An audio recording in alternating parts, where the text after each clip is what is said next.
Good morning sa lahat. Andito naman po ako dahil ako na naman po ay mag-share sa inyo. Well, kung bago ka pa lang sa akin channel, don't forget to click the button,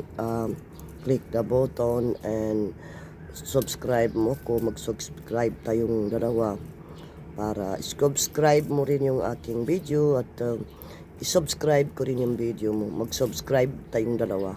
Okay? So, para magkaroon din tayo ng viewer, para magkaroon tayo ng manonood sa ating mga video. Okay? So, well, tiyaga lang mga besi. Okay? Kasi pag hindi ka matyaga, wala ka talagang aanihin. Tulad ng orchids, di ba? So, well, mga besi ko, ay, ang aking orchids, ay, some of them sit in the water, some of them is not sitting to the water. Okay? So ito mga beshi ko, share ko sa inyo dahil nga sa aking parents yung best experience ko lang. Okay? Yung nakaupo po sa tubig mga beshi ko ay napakabilis po magkaroon ng mga kiki. Okay? Yung pong hindi nakaupo sa tubig ay ang tagal po magkaroon ng kiki mga basic ko. Bakit po ba? Kasi po, yung hindi nakaupo sa tubig po, ay hindi po moist yan mga basic ko. Magmamoist po yan kapag tinubigan nyo na. Okay? Pag binuhusan nyo na ng tubig. Kapag hindi pa nyo binuhusan ng tubig yan mga basic ko, tulad niyan, hindi po magmamoist yan. Ay kita nyo na pagkaganda ng tubo ng ano niya, okay? So, yan po yung kakaiba ng water culture and non-water culture, okay? Kasi dito, tinatawag ko po to ng water culture kasi nakaupo sa tubig mga basic ko. Okay? Nakaupo po sa tubig, so kaya tinatawag ko na water culture yan.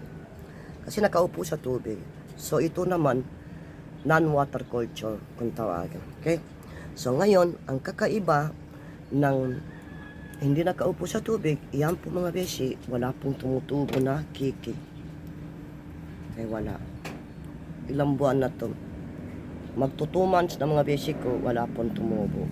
Kapag i-compare mo naman sa nakaupo sa tubig, ayan po mga beshi ko. Ayan. Ito bagong baby to mga beshi ko, pero napakabilis. Tingnan nyo. Okay. Yung mga iba doon, ang dami na pong mga baby, ang dami na pong kiki mga basic ko. Nagsitubuan sila. Hindi lang yun. Hindi lang kiki mga basic ko, kundi pati ang spike po mga basic ko. Meron na po silang mga spike. Yung nakaupo sa tubig mga basic. Yung hindi naman po nakaupo sa tubig mga basic ko, wala pong spike sila. Walang flowers. Tignan niyo. Oh. Ayan. Ito po yung hindi nakaupo sa tubig mga basic. Ito kasi akala mo nakaupo sa tubig, hindi nakaupo sa tubig yan mga basic ko kasi may butas itong linagyanan ko. Okay? So ayan po yung hindi nakaupo sa tubig. Kita niyo wala pong flowers mga basic. Alam mo kasi ito yung best experience ko sa Dendrobium orchids, okay? Pinupost kasi ng moisture.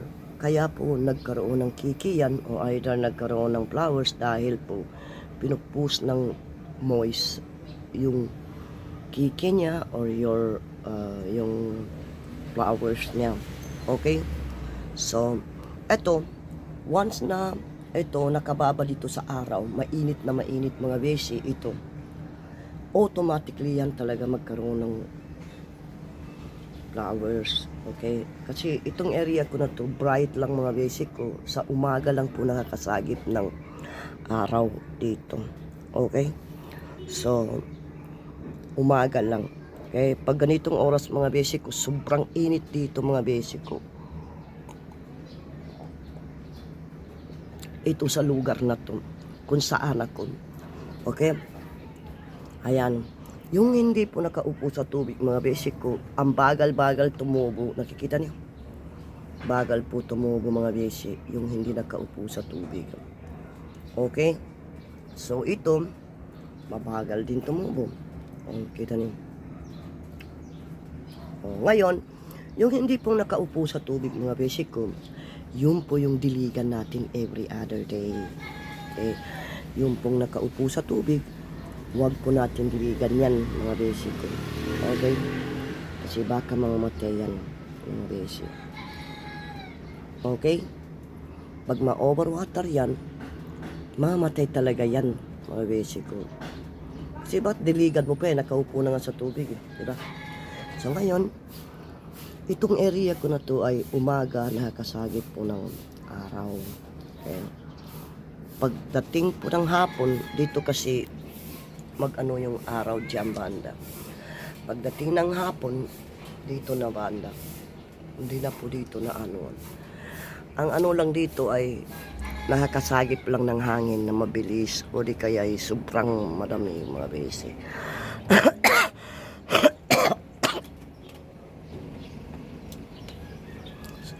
Okay? So, yan. Balak ko sana lalagyan ng ilaw doon sa taas. Mga basic ko. Ilaw ba? Yung mahaba. Kasing haba ng bundok doon banda. Ilaw. Okay? So, nagtataka kayo kung bakit ba mayroon doon na orchids. Alam nyo ba kung bakit? Yan po ay nakaupo po sa tubig yan para panglaban po niya sa mainit. Kasi sobrang init yan, ceiling na yan. So, kaya po ginawa ko, experiment ko lang, linagyan ko po, nakaupo sa tubig yan. Mga yan, nakaupo sa tubig yan. Kasi para labanan niya yung init pa, mga besi. Okay, nakikita niyo? Lumalaban din sila eh. Akala niyo walang mga ano yan, energy ang plants. May mga energy po yan sila mga basic ko. Kakausapin mo lang sila, magpa-flower na kayo ganyan. Magpa-flower na kayo, bigyan niyo ako ng flower para naman matutuwa ako. Ganoon. Okay? So, kausapin niyo sila. Yan yung ginagawa ko sa mga orchids ko, kinakausap ko sa umaga. Magpa-flower na kayo para kung buang dito, nagsasalita mag-isa. Okay? So, yan. Yan po yung kaibahan ng nakaupo sa tubig at saka hindi po nakaupo sa tubig mga basic. Sobrang bagal po ng pagtubo niya. Okay? Hindi ko pa po na-experience yung dyan pinapatubo sa labas. Okay? Kasi mahirap na po patubuin dyan sa labas kasi pag makikita ng mga tao dumadaan baka kukunin pa. Kasi all kids to mga basic, kukunin ng mga tao to. Okay? Di balik ko yung mga normal na halaman, mga rose o di kaya mga rosas. So, hindi naman kukunin yan kasi ano yan. Pero ito, 100% to kukunin to mga basic ko kasi mga orchids to. Alam nila mahal ang orchids. So, well, yun po ang pagkaiba ng non-sitting of the water. Kasi po, yan, mabagal talaga tumubo mga basic ko.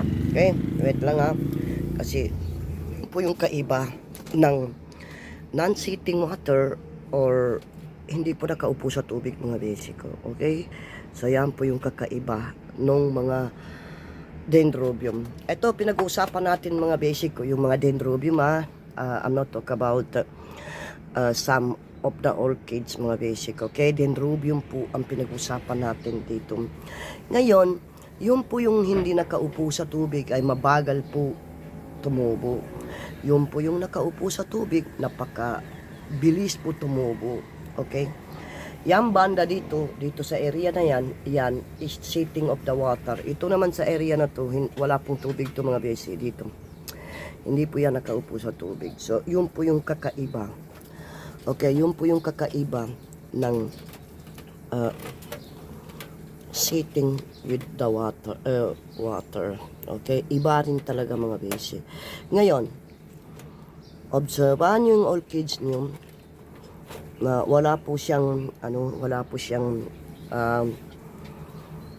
mushroom. Okay, kasi yung mushroom bacteria yan mga besi ko eh. Pag once na tinubuan na mushroom yan, mga orchids nyo na yan, tanggalin nyo kasi nga mushroom ay bacteria yan. Okay, so binuksan na naman. Lumabas nga kayo. Ito, I said, why you open the door, Bella?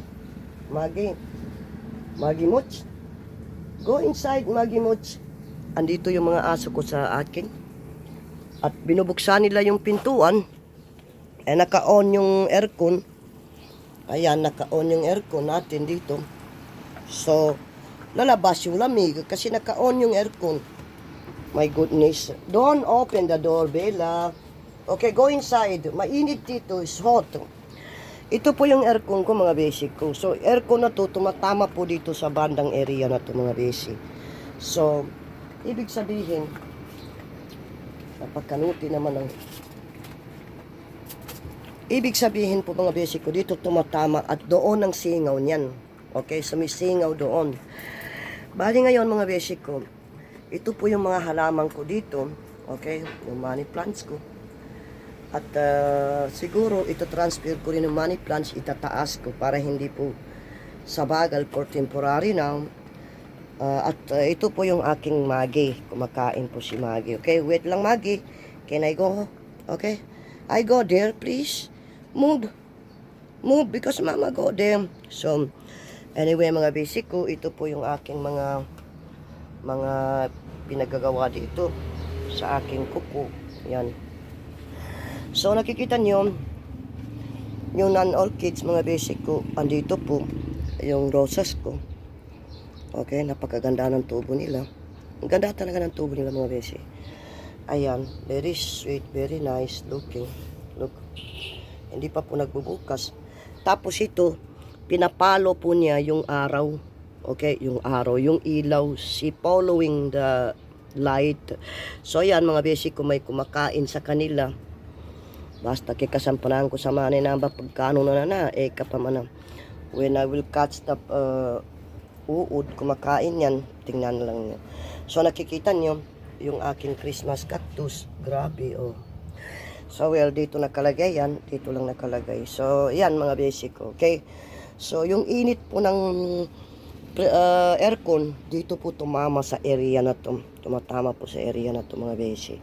Okay, so kaya po nakabukas yung aking electric fan sa ganitong oras, tanghali, dahil nga sobrang init dito mga basic ko. Sobrang init to.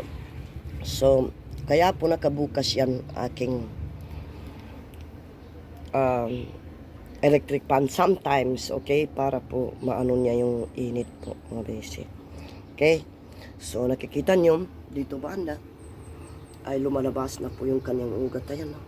Malamig kasi yung ganitong clay pot, malamig yan. Okay? So yan. So nakikita niyo hanggang ngayon may flower pa rin mga basic ko. Yan, hindi po nagpe-fade yan. Yun naman ang sinabi ko sa inyo. Pag once nabibili kayo ng orchids, kayo na lang po magbigay ng flower. Dahil kapag kayo ang magbigay ng flower sa orchids niyo, talagang magtatagal yan mga basic ko. Okay? Kasi po alam nyo na kung anong technique, kung paano nyo alagaan yung orchids nyo. Okay? So, yun ang ibig kong sabihin. Malalaman nyo kung paano nyo alagaan yung orchids nyo. Kasi, sabi ko sa inyo, iba kasi yung temperature sa labas at saka dito sa loob ng bahay mo. Pag nag-alaga ka ng orchids, iba yung temperature doon sa labas at saka dito sa loob.